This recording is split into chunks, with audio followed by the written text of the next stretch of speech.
Hey everyone, it is a Monday. You are probably listening to this on a Tuesday. I am Tyson, Alger. I am joined here by Andrew Greif. It is probably one of the final podcasts of the summer before we get into kind of the nuts and bolts of fall camp. In 2 days, Andrew Greif is going to be on an airplane to Los Angeles for Pac-12 Media Days. There's going to be a lot of news coming out of that. Actually, it's going to be a lot of like, hey, everything is roses, everything is great. We're going to be really good this year from every team. So, but anyways, I digress. It is the official Visit podcast. We are just about ready for another season. Andrew, how's your summer been? You looking forward to getting some sun this week? I'm looking forward to some sun in Burbank. Apparently, the Media Days setup is that it's outside, and with the exception of a few things, it's mostly going to be outside. That's what I've heard. I'm not excited about spending several hours out in the heat. But I'm excited that football's back, or at least a semblance of football is back. Just a personal plug, you're going to see me on Thursday on the Pac-12 networks at about 12 p.m. on TV talking with our old friend Nick Aliotti, the former defensive coordinator of the Ducks. I don't know what I'm talking about. Okay.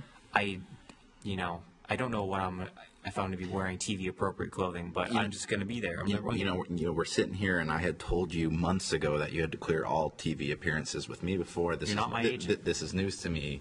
You need a fire agent because I can get you a much wider audience in the Pac-12 network. The official visit is actually it's in more households. We have DirecTV clearance. We're on DirecTV. If anyone from the Pac-12 is listening to this, we are sorry, but if anybody's still listening to us at this point, we're going to get better. Okay, so anyways, we're kind of rambling right now, but we have a little bit of a format for today. We are going to just kind of break into a little bit of what some of the news is right now. Maybe a little Vernon Adams, maybe a little linebacker core tweeting sort of stuff. So let's dive right into it. Vernon Adams, it came out a couple days ago that he is not planning to be at fall camp until 3 days into fall camp. From those who have been following the Adams saga, this probably isn't terribly surprising because it kind of seems to be one thing after another. I know he's told us beforehand the original plan was to be done during the spring, and then it went into summer, and then Andrew wrote just letting people know that he didn't graduate in the spring, and a lot of people said, oh, he just has to finish this math class, he'll be done in a week. It doesn't look like it's going to take a week. Yeah, that was early July, and so we shall see if he shows up in time. I think that there's kind of two sides to look at it. Obviously, this was not his plan, was to show up this far into fall camp. It was an option, but it wasn't the plan necessarily. He's missed out on now, at the time of we're recording this, a month and a half of organized official team workouts where he can get into a weight room and do the kind of conditioning work. I think that's more important than learning the playbook at this point because conditioning is so vital to contributing in Oregon early on. But the good thing is that this has been done before at Oregon. If you go back to 2008, you look at Jeremiah Masoli, came in, I believe, a week into fall camp. He was a late arrival from a JUCO. He played in the first game against Washington and won in that game when there were numerous injuries. And so that's something that they shouldn't be taken as the end of the world if he does arrive. In fact, 3 days into camp, I wouldn't put a starting job past him at that point. Who knows what really Jeff Locke is capable of. He's obviously the main favorite to challenge him at this point. From every indication we've ever gotten that Locke is the kind of 1A and Adams is 1B. Yeah. But that's what the beauty of the competition is. Will Adams be as good as he thinks he can be? Is Locke better than anyone thinks he is? Maybe a dark horse comes out like a Morgan Mahalik. Who knows? I think the thing that I would be most interested in just seeing the behind-the-scenes sort of thing on this, and I doubt we will ever kind of truly get the answer to this, but I just want to know how kind of informed Oregon's coaches were about Adams' situation kind of coming into this. Did they totally expect for him to be here right after spring graduation? Did they expect him to be here during the summer? Did they know that there was a chance he might not be here till fall camp? I'm just curious by that because, I mean, like, let's say, you get to fall camp and maybe something didn't go well with this class and then you had this big mess for nothing. Yeah. You know what I mean? Well, I talked to a source when I wrote about how, hey, just kind of he didn't graduate in the spring like he said he wanted to, and he's going to push back his rival a little bit later than he wanted. And I talked to a source about that, and he said, I just want this thing to be over with because I want Oregon to stop calling me. So I'm not so sure. It sounds like maybe in some ways, they're a little bit ahead of everybody else, but not that much more in terms of what to expect. In terms of a closure and finality and getting him finally on campus. He's in Eugene. Just get him on campus now officially in green and yellow. And honestly, I think all of us are really excited for fall camp to get here, so we have some other things to talk about that's just different than kind of Adams Watch 2015 sort of thing. Because, I mean, obviously, that is still going to be the primary story of fall camp. There's a quarterback battle. You're coming in to replace the greatest quarterback in Oregon history. But there's going to be so much more news coming out that is going to be fun to write about, and I think a lot of people care about as well. Take last season, for example. Look at Royce Freeman. He came into fall camp within 4 days. Everything was about Royce Freeman, and that's something we would never have predicted on that Monday that fall camp opened. On that first day, it was all Royce. I mean, it was incredible how something like that can take over when you least expect it. Yes, he was very highly touted, but there's going to be stuff like that all through fall camp and the season where we could plan for 6 months about all the features we want to write, all the big stories, but from week to week, crazy things are going to happen. Pac-12 After Dark was the popular hashtag last year. Stuff like that's going to happen, and that's fun. Well, and that's why I think every person who covers college athletics, they certainly enjoy their summers. It's kind of nice. It's unstructured. You and I have both been able to kind of get away from it a little bit. But I know it's kind of the time right now where you and I are both in the office, and it's like, all right. We should be on a tennis court. Yeah, we should be on. Yeah, we should definitely be on a tennis court. But it's, I've been in here. I'm like, oh man, what can I write about today? But in 2 weeks, you're not going to have to worry about that question like at all. It's going to be so much news. Yeah. So one last piece of news to touch on real quick, just off the top, is Jonah Moy. He's the JUCO linebacker from Southern California who, like Vernon Adams, did not arrive with everybody else in the 2015 class of players on mid-June when the first classes began for summer. This is just strictly going off his tweets, but over the weekend he kind of tweeted that he has one step closer to his dream, which I would have to interpret as one step closer to playing for Oregon, and that second one kind of confirmed that by saying, when I get to Eugene, ... and he referenced something about when he gets to Eugene. Okay. That would seem to be good news for Oregon. Again, who knows where he would fit into this outside linebacker core. You already have some pretty well-established people who would be at the top of those respective positions. But hey, depth doesn't help, or depth doesn't hurt. But Oregon is also a kind of a legacy thing for them on the line too, not just depth. But I believe it's 2009. They haven't had a guy fail. They haven't had a player, if I can speak correctly, fail to qualify for classes since I believe 2009.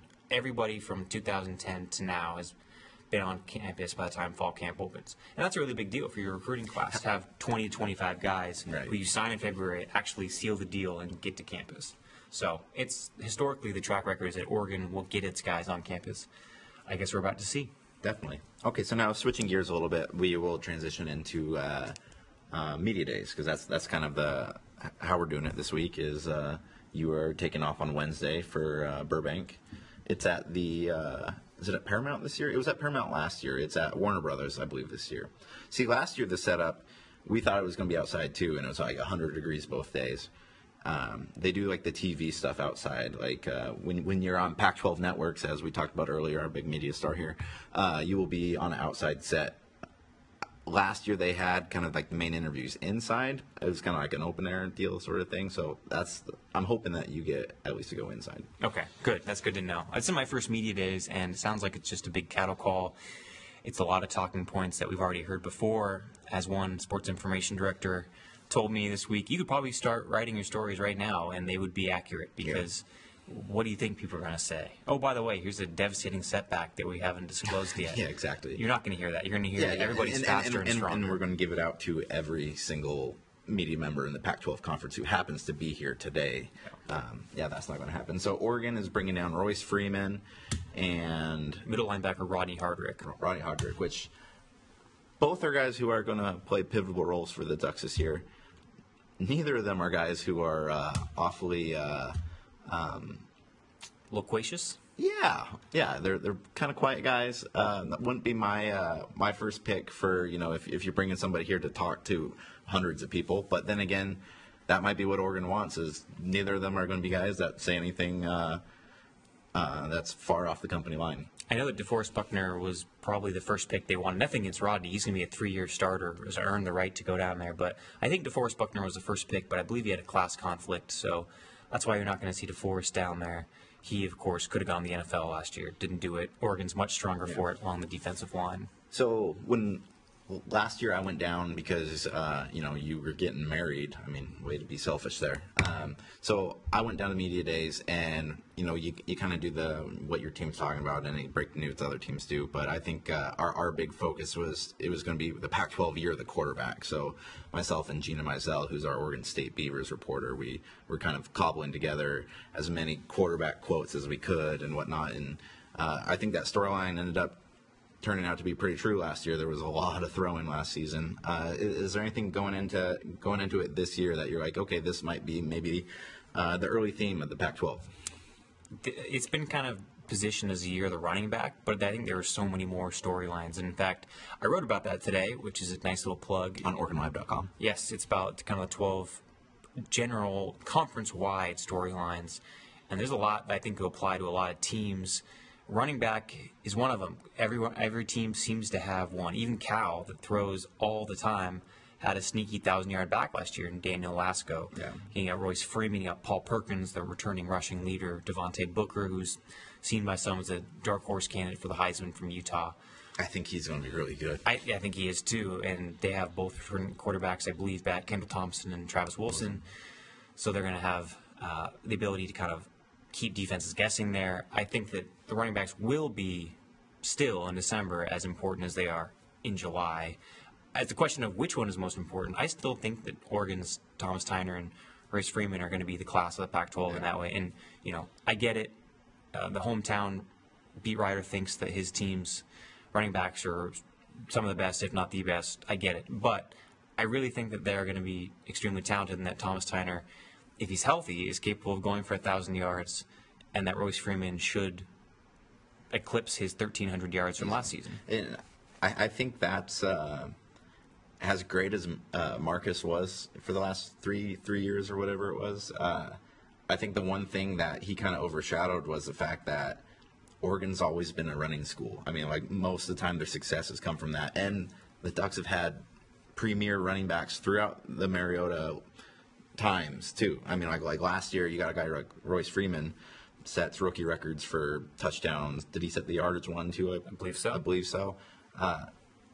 Certainly a true freshman. And you get overshadowed by a guy who went out and won a Heisman, which rightfully so. But I have zero doubts that Royce Freeman is going to be, or Thomas Tyner, they're both going to be in the spotlight again this year, and it'll be interesting to how they do with it. Because Freeman had such a good year last year, and if he can turn a corner like most guys do from year one to year two, he's got the potential to put up monster stats. And his turn a corner moment is the final 4 or 5 games of the year, where last year, I think it was his final 3 games, there wasn't a whole lot of noise he made, especially in the college football playoff, where Thomas Tyner was on fabulous against the Rose. Yeah, statistically the better back, especially in the Rose Bowl, where Tyner went for 100+ yards, his first 100-yard game of the season. I think if they can kind of get the true representation of both guys that they didn't quite get last year, because Tyner was banged up at different times of the year, but if they can get kind of the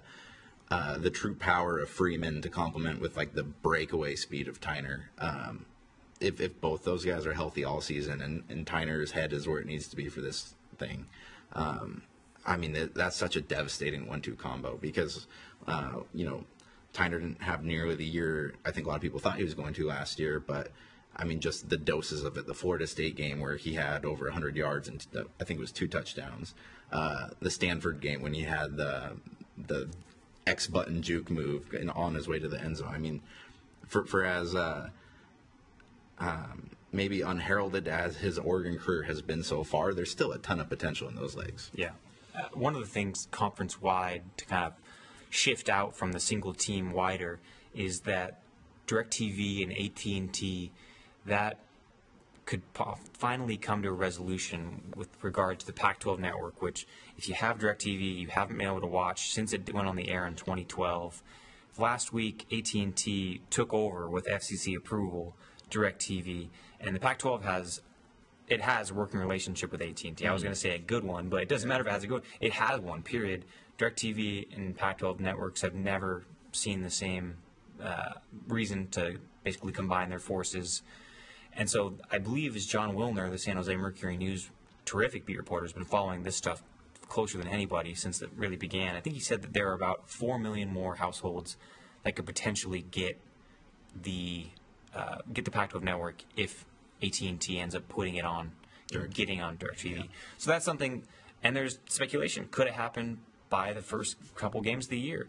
A Pac-12 spokesman, I was looking at a story, he spoke to the Arizona Republic and said nothing's done, but there's a reason to be encouraged.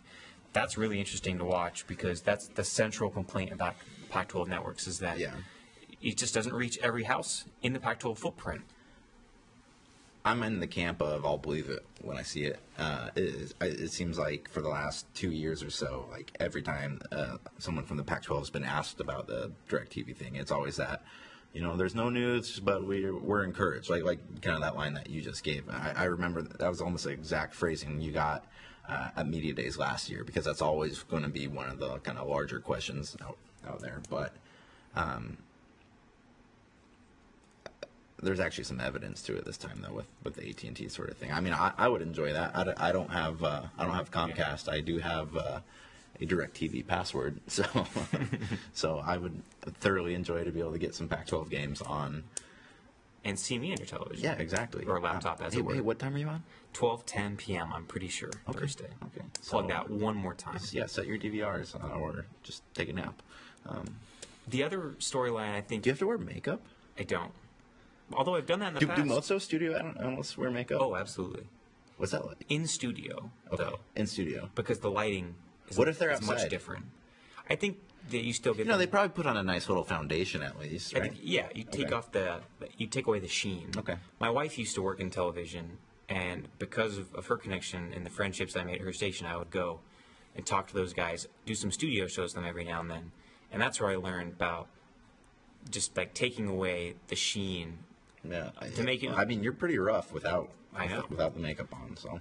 It's like it's the Kennedy Nixon debate where exactly. if you don't take off away the sheen, it makes you look like you're sweating and nervous, and so that's one little trick. How do they do it around the beard?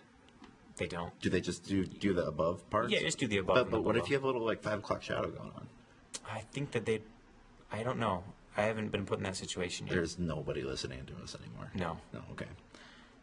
What about if we talked about USC and the Pac-12 South, and how if Oregon can get to the Pac-12 championship game, they're going to face a fantastic team. All indications would appear, because I've heard comparisons this offseason between Pac-12 South and the SEC West, which is, in college football, the highest compliment you can be given, because that indicates you are not only have top-level talent, but you are 1 through 6, how deep your conference is, it's very good. Pac-12 has a Colorado where the SEC West does not. Yeah. However, that's a pretty big step for the Pac-12, which in recent years has never been seen as that kind of conference that can challenge the rest of the country. It's kind of like if you're on the dean's list at Harvard. You're already in a class to its own, and then you're the higher echelon part of that. Right. Sure. If I, which I did not make the dean's list at Montana, it's just a bunch of politics sort of crap, Totally. I mean, I'm not bitter. If I'm Oregon, I'm scared to death of USC. With no sanctions anymore, if they can have a season where they build momentum sort of thing, like if they can get into a high-profile bowl this year, I don't know if USC is more talented than the Ducks are this year, but I think they have the potential of, you and I grew up around the same sort of time when USC was just the premier program in the country for us anyways. I remember most of the time I ever turned on ESPN during college football season, it was all USC when Matt Leinart, Carson Palmer, Reggie Bush, who is still on the cover of your NCAA 07 PlayStation game where he's What year into that? He's not suspended. He's not suspended. He hasn't been erased from USC history at that point. Exactly. So I think a lot of people forget because 7 years feels like a lifetime these days. That how big of a power USC was, and that was kind of before the huge rise of the Ducks. So, if Sark can put together a good year for them this year, I think they're going to have a lot of momentum that keeps building, and it's going to be a heck of a rivalry for the next couple of years, especially with UCLA playing well the last couple of seasons too, and Arizona. The Pac-12 is a strong conference. That's what I'm trying to say. And let's not pretend this is the first time USC. There've been a lot of expectations heaped on them. They had the same thing last year a little bit too. And then 2012 with Lane Kiffin, they're coming off a 10-2 season where they actually beat Oregon, and they fall, I believe, 7-5. They hit Lane Kiffin in serious hot water. Yeah. I'm totally blank right now, but I wasn't sure. I can't remember if he was fired that year. No, he was fired in 2013. Anyway, they put him in serious water that year. I think that the challenge can Sarkisian and Kiffin, who were proteges of Pete Carroll, kind of get them to that consistency that Carroll seemed to have. They're just kind of machines who would churn out these really strong performances week after week. I haven't seen that at Washington from Sarkisian.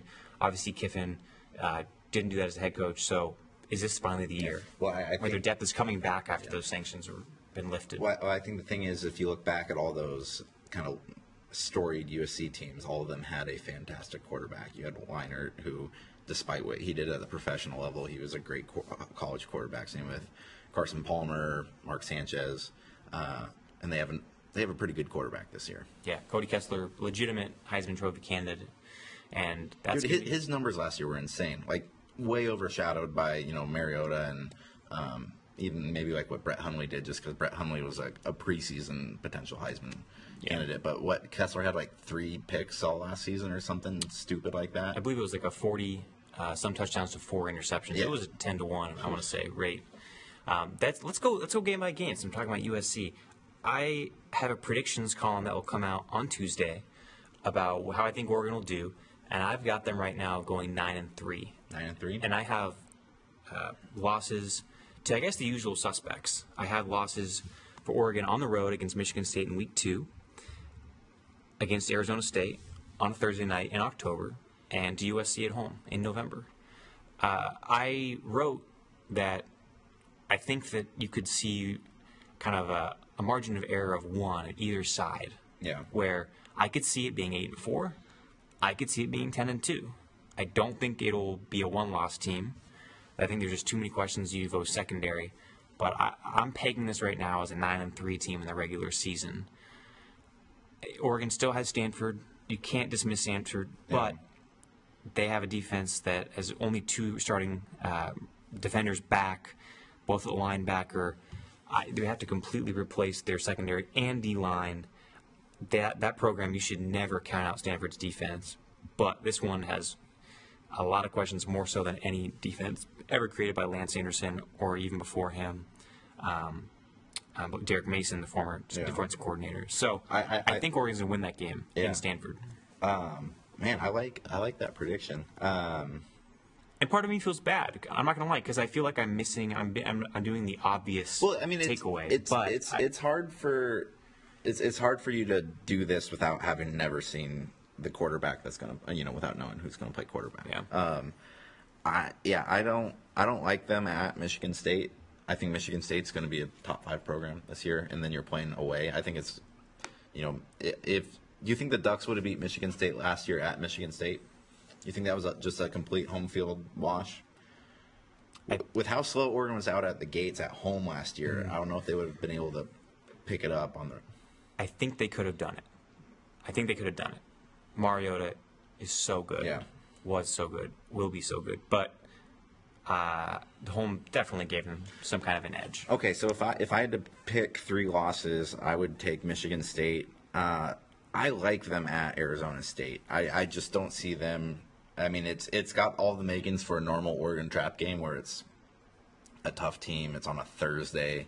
Remember, the Ducks lost to Arizona last year on a Thursday. But I don't see them losing to Arizona State. I think that USC game could be awfully close. I think you could see just some home field advantage working in there. But and that USC game, it's not only because it's USC, which is a big enough challenge, but you're coming off a 4-game stretch where it's Arizona State, Cal, Stanford, USC. Arizona State, its talents are known. Cal is a team on the rise. Makes that game a little tougher, even though it's at home. All right, so we're about at the 25-minute marker. One thing we want to let you guys know is we are going to start instituting a kind of a 5 to 10 minute side reel to the podcast, like a sidebar type of thing that will, and we're not quite sure once fall camp starts what exact day we're going to continue to release this on. I believe last year we did it on Thursdays. There's a good chance that we stick with that. We might do it earlier in the week. But anyways, the day after or a couple days after, we're going to be throughout the week, we're going to be taking questions from you guys, whether you want to hit us up on Twitter or emails, or even the comments. Or even the comments on this. So if you guys have any questions you'd like us to address next week, or any topics you would like us to go over, feel free to submit. Where can they submit? Well, your email is agreif@oregonian.com. I'm Alger at Oregonian.com. Andrew Greif on Twitter. Tyson Alger on Twitter. Pretty easy to remember. Pretty easy stuff, and we'll see how it works. I mean, I been looking at the numbers, and we have a pretty strong audience for this, and thank you guys for that. It definitely means more doing this when you realize that you're not just talking into a microphone for our moms to listen to. But thank you, Mom. But let's have some fun with the reader questions. It doesn't always have to be pure Ducks. Let's talk about this first. Let's talk about your summer vacations. Let's give a grade to your summer vacations. I want to hear. You can grade ours. Okay. Let's just have some fun with this. It doesn't have to be always about the Ducks. Or when in East Lansing, where are you going to go for food? I don't know. Let's talk about that. There's a lot of people that are listening to this from around the country, and there's some people from other countries too. We are both Portland based, so if you want to know where Andrew lives, so you can stalk him. I have that address, or food locations, beer recommendations. I don't feel that you and I are both beer snobby enough to do a full podcast on beer, but I think we're good for a beer recommendation question once every season. Okay. And with that, thanks for listening. Pelican. I went there 2 weeks ago. It's phenomenal. I went there 2 weeks ago. Anyways, thanks for listening. We'll be back later this week. It's a special week since it's the media days. We'll have full dispatch from Andrew from Burbank, but you guys will all be watching his Pac-12 interview. What time was that at again? I believe it's at 12:10 on Thursday. Okay, so we're going to podcast. We're going to review after Pac-12. Correct. So check back. I would say Friday afternoon, because Oregon talks Friday, Oregon State talks Thursday. So we'll get a more full grasp of what everyone said, how everything's going. Oregon talks about 11:30 a.m. on Friday, I want to say. Okay. And so we should have a pretty good idea of some of the big storylines exiting Pac-12 Media Days. And everyone enjoy your last full week of summer before the madness begins. 2 weeks till fall camp. Let's do it. Have a good time.